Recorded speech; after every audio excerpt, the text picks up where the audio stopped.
Ventricle पर, और फिर धीरे धीरे क्योंकि ब्लड यहाँ से बहुत ज़्यादा प्रेशर लगा के भेजना पड़ेगा, तो ये क्या होगा, हो जाएगा हाइपरट्रॉफी, डायलेट होकर।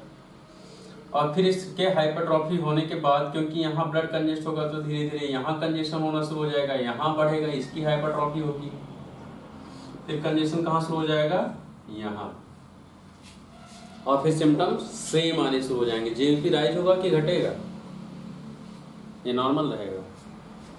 जेबीपी राइज होगा, फिर से लीवर हेपेटोमेगेली, फिर से स्प्लेनोमेगेली, फिर से पीडल एडीमा और सिस्टमिक एडीमा, फिर से एसाइटिस, तो ये सारे सिम्टम फिर से आने शुरू हो जाएंगे।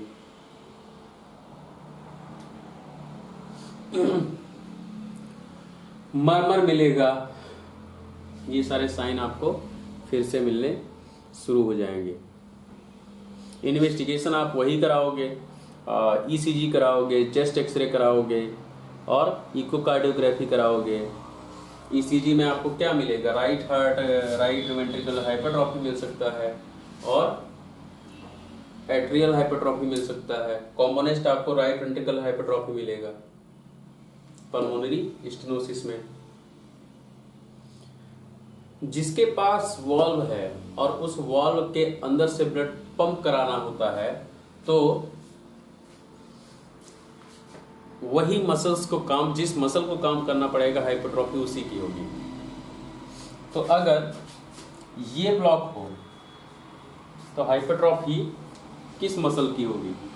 सबसे पहले देखो, बाद में तो सब इन्वॉल्व हो जाते हैं धीरे धीरे, लेकिन सबसे पहले कौन इन्वॉल्व होगा, ये या ये या ये या ये, कौन इन्वॉल्व होगा?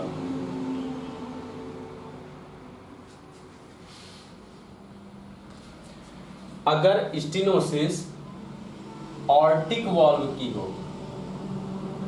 तो हाइपरट्रॉफी सबसे पहले किस मसल की होनी चाहिए?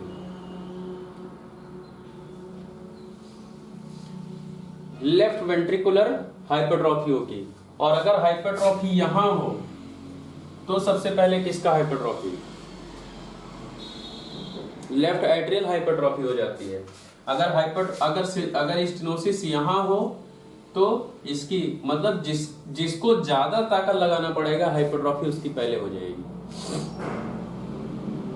अब आप ईसीजी जब कराओ तो आपको चेंजेस यही सब मिलते हैं, हाइपरट्रॉफी तो आपको मिलेगा ही।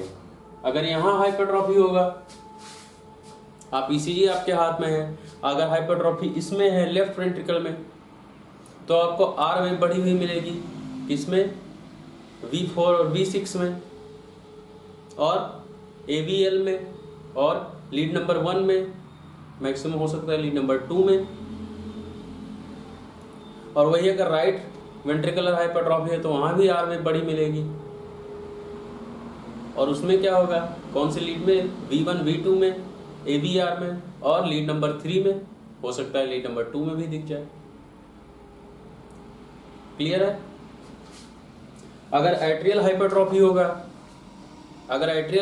होगा तो पी वेव बड़ी मिलेगी, साइज से एलिवेटेड होगी, वो भी लीड वही सेम। तो ये है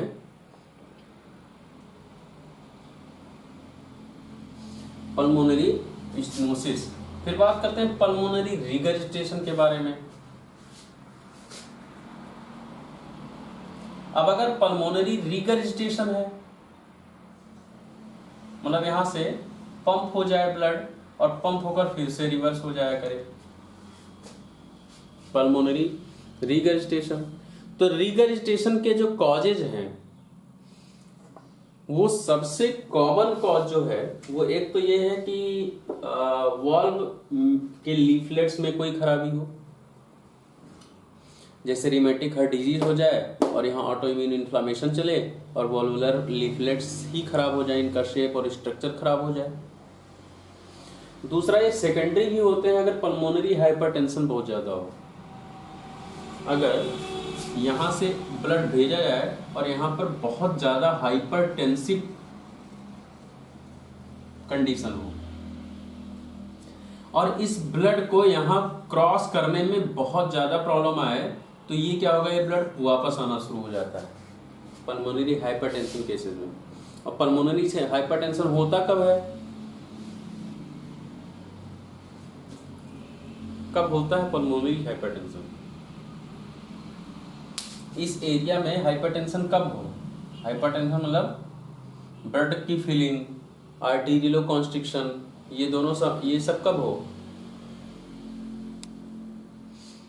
या तो लेफ्ट हार्ट फेल हो, या तो लेफ्ट हार्ट फेल हो, या फिर लंग्स में ऐसी बीमारियां हो कि यहां से यहां ब्लड क्रॉस ना हो पाए।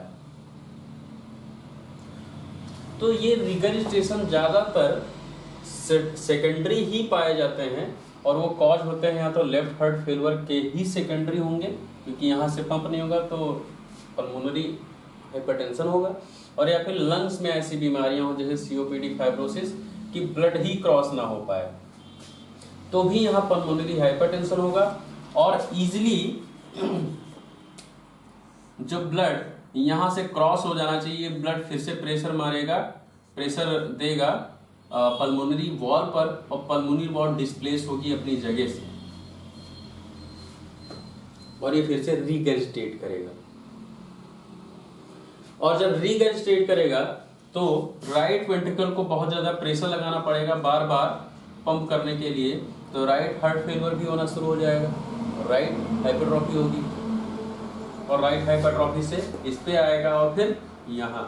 तो कहीं ना कहीं एक भी वॉल्व, एक भी लंग, एक भी पार्ट ऑफ द हार्ट खराब होता है तो धीरे धीरे सब इन्वॉल्व होने शुरू हो जाते हैं। इसलिए अर्लियर टू अर्लियर कहीं भी कोई पैथोलॉजिकल डिफॉर्मिटी आती है तो उसको ट्रीट करना इम्पॉर्टेंट है। टाइम नहीं दे सकते हम लोग उसको क्योंकि आगे कहीं भी कोई भी प्रॉब्लम आ सकती है। सिम्टम की बात करें तो सिम्टम वही सब जो पहले, यहाँ पल्मोनरी हाइपरटेंशन है तो लंग्स वाले सिम्टम सारे आएंगे क्योंकि पल्मोनरी हाइपरटेंशन है तो लीकिंग होगा जरूर, तो क्रेप्स आएगा, ब्रीथलेसनेस होगा, ऑर्थोपनिया होगा और नॉक्टर्नल डिस्निया होगा और कफिंग हो सकता है विद स्पुटम, ये सारे सिम्टम आ सकते हैं। लेस ऑक्सीजन के सारे सिम्टम आ सकते हैं। स्टार्टिंग फेज में ब्लड प्रेशर लो मिलेगा, बाद में हाई मिलेगा। यहाँ आ जाओ तो डाइजेस्टिव सिस्टम वाले सारे सिम्टम आएंगे, हेपेटोमेगेली, स्प्लेनोमेगेली, एसाइटिस, एडिमा, राइट जेवीपी, ये सब कुछ आना शुरू हो जाएगा।